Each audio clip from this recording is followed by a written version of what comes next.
Senhor, irmãos, Deus abençoe os irmãos em nome de Jesus. Irmãos, hoje é a nossa lição de número 6. Nossa lição de número 6, né? A qual nós estaremos fazendo um comentário.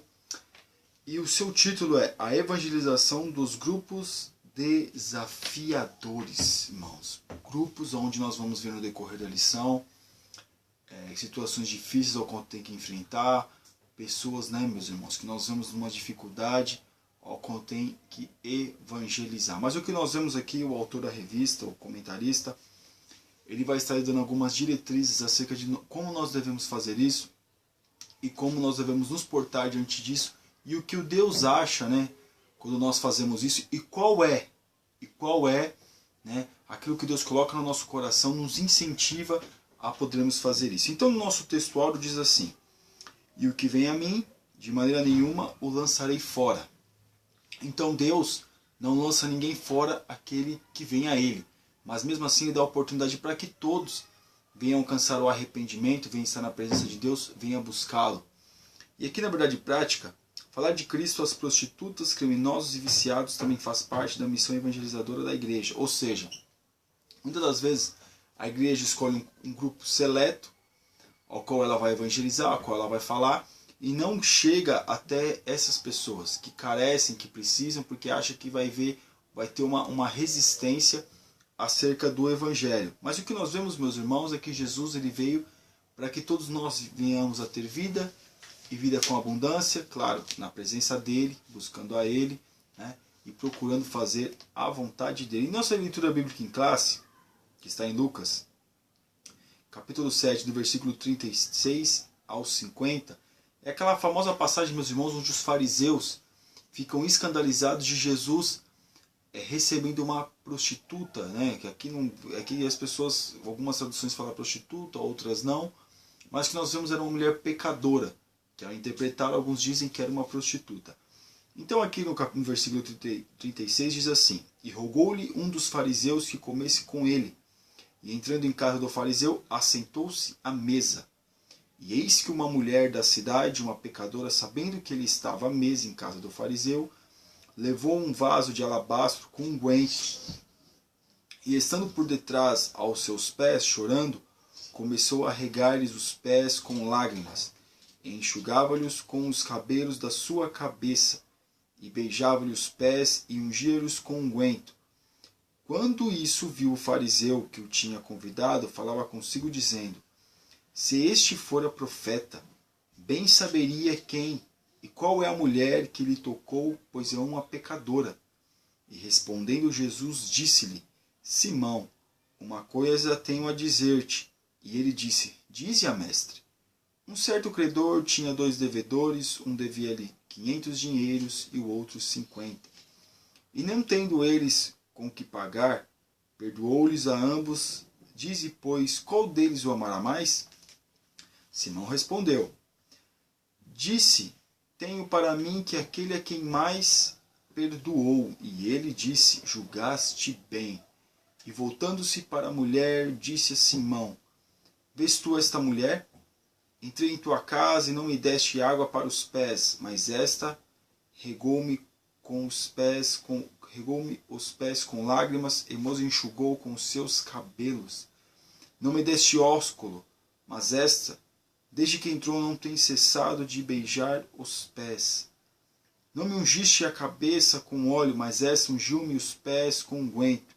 Por isso te digo que os seus muitos pecados lhe são perdoados, porque muito amou. Mas aquele a quem pouco ama, aquele a quem pouco é perdoado, pouco ama. E disse a ela: os teus pecados te são perdoados. E os que estavam à mesa começavam a dizer entre si: quem é este, que até perdoa pecados? E disse a mulher: a tua fé te salvou, vai-te em paz. Então nós vemos que às vezes a resistência, né, para que muitas pessoas não se acheguem a Cristo, para que muitas pessoas não venham aceitar a Jesus, não venham ter a possibilidade, a oportunidade, né, meus irmãos, de viver uma comunhão com Cristo, muitas vezes está exatamente dentro da igreja. Dentro da igreja, muitas vezes encontram a resistência de muitos. Porque, como diz aqui, ela é uma pecadora.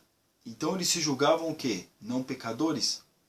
Mas Jesus, Todo-Poderoso, deixa ela se achegar até Ele, deixa ela fazer aquilo que ela veio fazer, se prostrar em adoração, porque o que ela faz aqui, meus irmãos, nada é do que uma total adoração, uma total humilhação diante de Jesus.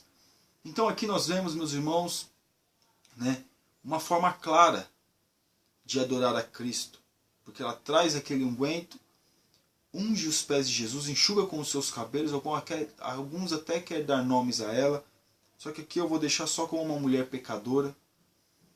E o que nós vemos nos fariseus, a resistência. Às vezes tem muitos fariseus dentro da igreja que não quer entrar e também não quer deixar os outros entrar, assim como Jesus disse acerca dos fariseus.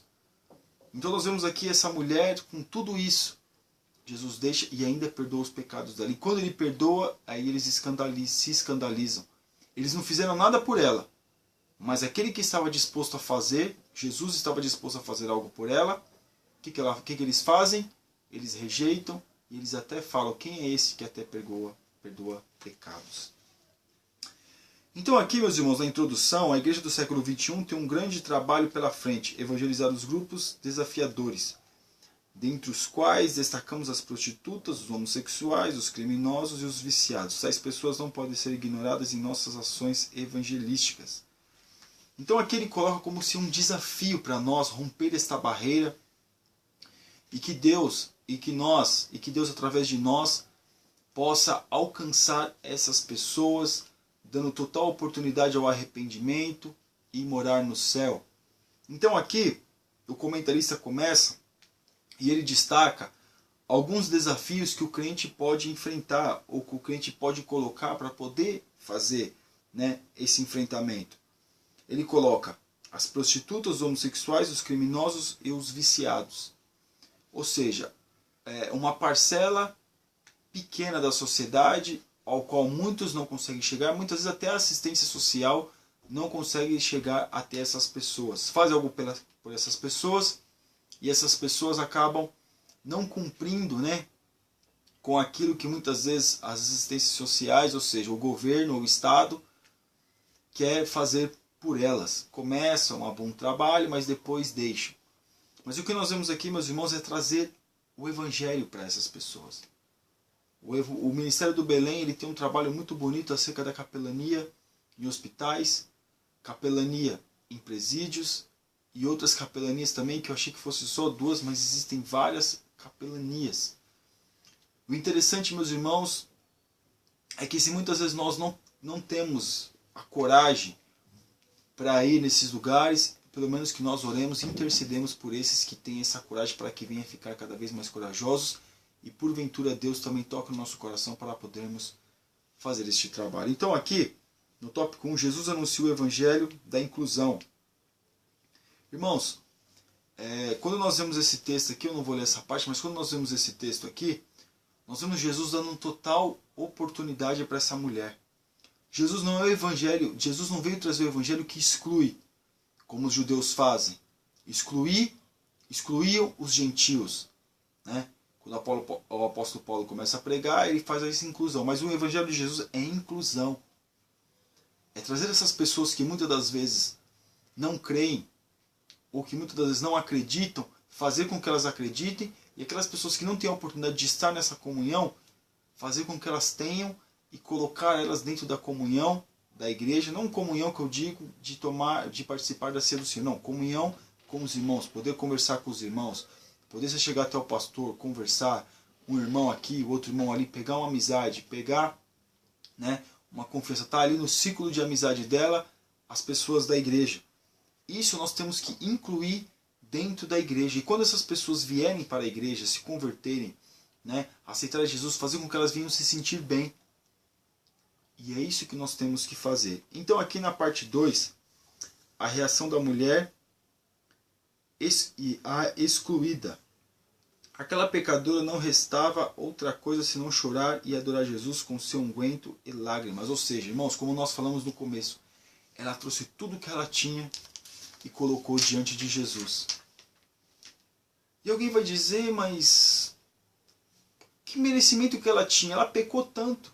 A pergunta muitas vezes é essa, irmãos. Alguém vai dizer, mas essa pessoa errou, falhou, fez tudo, pintou e bordou na vida e agora quer dar uma de coitadinha, quer aceitar Jesus. E agora quer dizer agora que está tudo bem, que é um santinho. Irmãos, é assim que funciona.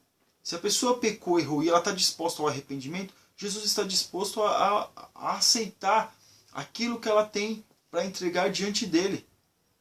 Porque ela errou, ela pecou, mas Deus é aquele que perdoa os pecados. Deus é aquele que enviou seu único filho para morrer por nós na cruz do Calvário. E quem somos nós para muitas vezes restringir quem vai se achegar a Cristo ou quem não vai? Como aqueles fariseus queriam fazer e só não fizeram porque Jesus, como autoridade naquele momento, não permitiu. Então hoje nós vemos essa resistência dentro das igrejas. As pessoas vêm, querem aceitar Jesus, quer ficar firme, e é uma olhadinha torta, aí de repente a mulher, se for uma mulher prostituta, que começar a ir para a igreja, a esposa dos irmãos ali começa a puxar o irmão, não deixa a mulher nem chegar perto, nem conversar, nem dar a paz do Senhor.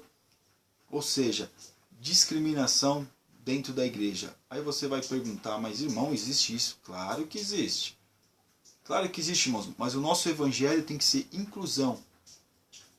Não fazer com que a pessoa venha ficar longe, não, trazer a pessoa perto da presença de Deus. E aqui na parte 3, a reação de Jesus, o amor inclusivo. Diante da insensibilidade do fariseu, o Senhor mostra a fé operosa daquela pecadora. Em seguida, diante de todos, Jesus inclui a mulher no reino de Deus. Os seus pecados são perdoados, a tua fé te salvou, vai-te em paz. Então Jesus, naquele momento, ele enxerga a humildade, ele enxerga a necessidade daquela mulher de alcançar o arrependimento e enxerga o esforço dela de se chegar ali. Porque uma mulher, ela não poderia soltar o cabelo em público.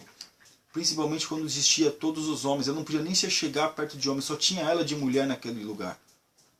De repente, se tivesse uma mulher ou outra ali, com certeza estava servindo as mesas ou ajudando, né, a organizar aquele momento que o fariseu chamou Jesus para estar na casa dele. Mas aquela mulher, ela rompe essa barreira. Ela não se preocupa que os homens vão dizer dela, o que vão dizer dela. Ela rompe para estar com Cristo. E quando ela rompe a vergonha, ela rompe a barreira da vergonha, a barreira muitas vezes de ficar exposta, como ela esteve exposta, ainda assim muitos falam mal, muitos não querem. Então essa mulher, ela foi corajosa. Porque como nós falamos, era indecente a mulher ficar com o cabelo solto em público. Principalmente quando existia todos aqueles homens. Deveria ficar na sua casa, juntamente com seu esposo, com seus filhos, ou seja, com a sua família. Mas aqui, ela não poderia, mas ela solta os seus cabelos e enxuga os pés de Jesus com lágrimas. Irmãos, a sede daquela mulher que tinha para estar perto de Jesus. E muitos hoje têm sede de estar perto de Jesus, mas o farisaísmo que está dentro de muitos dentro das igrejas não permite e não aceita. Eu vou pular um pouquinho aqui, irmãos. É melhor eu ir para frente, para a gente não ficar preso nessas coisas aí. Mas a parte 2 aqui, o evangelho das prostitutas. Né? Na evangelização das prostitutas, há 2 perguntas a responder. Por que e como evangelizá-las? Aqui ele vai explicar mais ou menos como evangelizar uma prostituta. Por que evangelizar as prostitutas? A resposta a esta pergunta é mais do que óbvia. Devemos evangelizá-las porque Jesus morreu por elas também. Logo, como já deixamos claro no tópico anterior, estejamos aptos a falar-lhes de Cristo. Várias são as mulheres que, libertas de pecados sexuais, tornaram-se heroínas da fé, como Raabe e a mulher pecadora na casa de Simão. Então aqui está fazendo até um comentário acerca de Raabe. Nós vemos Raabe está lá no capítulo 11 de Hebreus, né? Aquela famosa passagem Heróis da Fé, e ela está incluída lá, e ela também faz parte da genealogia de Jesus. Mas aqui nós vemos que Deus aqui, a gente não pode negar o evangelho a essas pessoas. Nós não podemos deixar de falar do amor de Cristo a essas pessoas. Porque assim como o evangelho chegou a nós, tem que chegar a essas pessoas. E nós não podemos restringir se é uma prostituta, se é um viciado, se é homossexual. Não pode ter restrição. Eu vou ficar repetindo isso, meus irmãos, para nós ficarmos na nossa mente. Não pode haver restrição à pregação do evangelho. Não pode ter restrição. Nós temos que estar aptos, nós temos que estar com o coração aberto em pregar a palavra de Deus e que essa pessoa pregar com dores de parto para que venha a nascer filhos de Deus, assim como disse João Bunyan. Para que as pessoas possam aceitar a Cristo como seu único e suficiente Salvador. E na parte 2, como evangelizar as prostitutas, embora não impeça que um homem crente evangelize uma prostituta, recomenda-se sempre que possível que esse trabalho seja acompanhado por uma equipe feminina. Seja como for, que essas mulheres ouçam o Evangelho de Cristo, todavia acautelamo-nos daquelas que, embora aprendam sempre, jamais chegam ao conhecimento da verdade, em consequência do seu amor à vida pecaminosa. Então existe uma estratégia, é claro que não vai um bando de homens, né, evangelizar uma prostituta, mas aí tem que ser uma mescla de homem com mulheres, para poder esse evangelho chegar até elas. Porque muitas das vezes, nesses lugares, existem também os travestis, que nós vemos homens vestidos de mulheres, que não caem na parte do homossexual. Mas nós vemos aqui a parte do travesti. Então tem que ter homens e tem que ter mulheres com muita sabedoria, com muita unção e pregar a palavra de Deus com desejo que ela venha verdadeiramente se arrepender. Não pregar por pregar, não fazer por fazer, mas fazer para que essa pessoa possa chegar ao arrependimento, né? E no tópico 3 aqui, o evangelho aos homossexuais. Ao contrário de que alguns supõem, Cristo também liberta e salva os homossexuais. Este grupo precisa ser incluído em nossas ações evangelísticas. Aí ele vai falar aqui de homossexuais em Corinto, né? Entre os crentes de Corinto havia também ex-homossexuais que se arrependerem de seus pecados, deixaram as velhas práticas e agora achavam-se entre os santos daquela igreja. Sua conversão não era propaganda enganosa, mas real e constatável. Basta esse único caso para comprovar o poder do Evangelho. Jesus transforma qualquer pessoa. E essas pessoas, muitas vezes, meus irmãos, que chegam com desejo de transformação, tem que se abrir as portas, tem que deixar entrar, tem que incluir ela em tudo aquilo que pode ser feito, claro, em alguns trabalhos da igreja, claro que não, em algumas, na Santa Ceia, ainda não, tudo é um processo, mas é o que eu quero dizer, como nós falamos no começo, incluir ela na amizade da igreja, não deixar ela excluída, porque às vezes as pessoas estão conversando e a pessoa chega perto, né, as pessoas já vai se afastando, para aquela pessoa não participar da conversa, para não ter nenhum contato com essas pessoas. Não, isso aí não, esse povo aí começa a querer julgar a conduta da pessoa. Mas o que Jesus fala para nós é que nós devemos tratar todos com amor e pregar com amor. E aqui nós vemos, aqui os historiadores dizem que existia homossexuais na igreja de Corinto e que eles se arrependeram, aceitaram a Jesus e foram uma bênção na igreja. Apesar que aquela cidade era uma cidade terrível, prostituição, coisa terrível. Mas aqui na parte 2, como evangelizar os homossexuais. Os homossexuais, tanto homens quanto mulheres, devem ser abordados direta, mas respeitosa e amorosamente. Por que, meus irmãos? Eu não vou terminar de ler aqui não, mas o que nós vemos é que tem que tomar um cuidado muito grande quando vai tratar com um homossexual. Porque qualquer palavra que você possa dizer a ele que ele não aceitar, ele vai dizer que você é homofóbico, que você, né, não tem tolerância, que você é intolerante, que você não ama os homossexuais, que você discrimina. Mas o que nós temos que fazer assim? Nós não aceitamos a prática do homossexual não, nós amamos a pessoa. Mas conseguir trazer isso com sabedoria e entendimento. E que as pessoas possam entender aquilo que está sendo dito a elas. Porque nós vemos as pessoas, qualquer motivo é motivo para dizer que não quer, que não aceita e que não faz. Mas quando a gente chega com um jeitinho, né, como quem diz, né, com sabedoria de Deus e chega até essas pessoas, Deus transforma. Mesmo que nós vemos hoje, meus irmãos, que existem várias igrejas, né, que aderiram à prática homossexual, porque acham que isso não é uma coisa para que venha se libertar. Não, isso é da pessoa, né, então tem que aceitar a pessoa desse jeito. Mas nós vemos na Bíblia que não é isso. Nós vemos na Bíblia que Jesus não aceita essa prática. Jesus quer transformar essas pessoas. E quando elas sentirem o desejo de ser transformadas, e quando nós pegarmos o Evangelho, olharmos para essas pessoas, elas vierem a ser transformadas, então nós temos que fazer um discipulado, tratar a pessoa bem, né? E fazer o nosso melhor para que aquela pessoa venha permanecer na igreja, venha ficar firme, né? Então, meus irmãos, tomemos cuidado. Evangelizar o homossexual, de repente ele pode entrar em uma discussão com você. Fuja, fale com sabedoria, com entendimento, procura ter um limite para dizer, não, até aqui eu posso falar com ele, mas quando ele querer se exaltar, falar alguma coisa, é bom, como quem diz, sair de fininho. E aqui na parte 4, o Evangelho aos criminosos. Aqui está falando da capelania de Paulo e Silas, quando Paulo e Silas ficaram presos ali, eles pregaram o Evangelho, eu creio, através da pregação e provavelmente tudo aquilo que aconteceu, muitos ali foram evangelizados.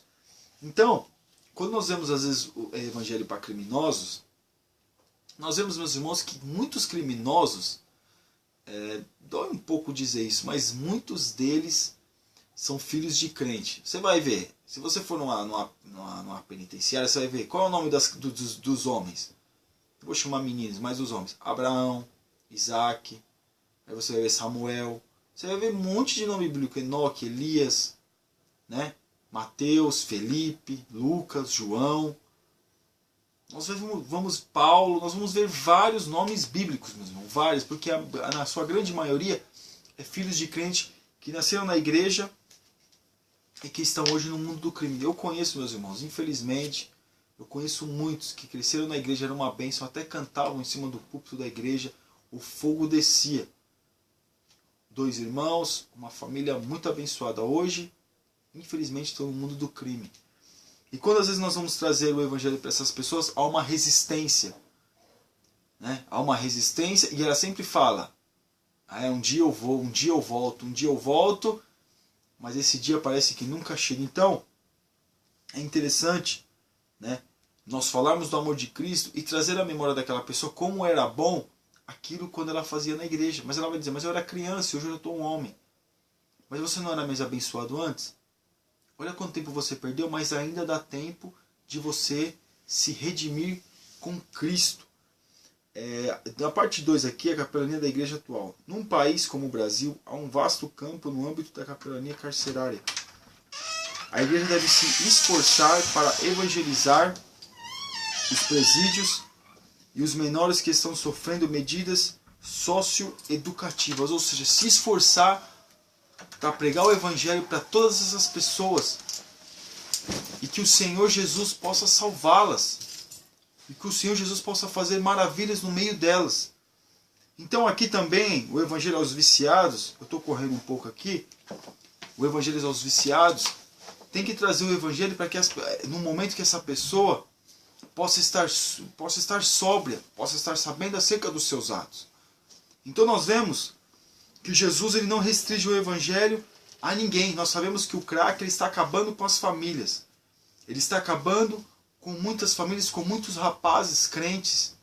Então é interessante nós pregarmos essas pessoas e fazermos um trabalho social, socioeducativo, para que através de nós, essas pessoas também possam aceitar a Jesus. Então, não tem muito assim para falar acerca disso. O comentarista aqui está falando algumas coisas, mas resumindo, um comentário breve dessa lição, meus irmãos, é isso. Não restringir o Evangelho a ninguém. Pregar a palavra de Deus, entregar um folheto, falar do amor de Cristo. Se essa pessoa se chegar a você e fizer uma pergunta, responda com educação, né? E aqui vai falar como viciados libertos, como evangelizar os viciados. Então nós vemos que os viciados se libertam. Alguns já têm algumas recaídas, mas sempre tem que procurar melhorar. E nós, quando tiver uma recaída, nós temos que incentivar a continuarem na presença de Deus. Não desista de ninguém, porque Deus não desiste de nós. Glória a Deus, meus irmãos. Aleluia. E que Deus possa nos ajudar. Que Deus possa nos ajudar, meus irmãos, a estarmos nesse intuito, nesse desejo de fazermos a vontade de Deus. Que Deus abençoe os irmãos. Fiquem na paz do Senhor. Amém.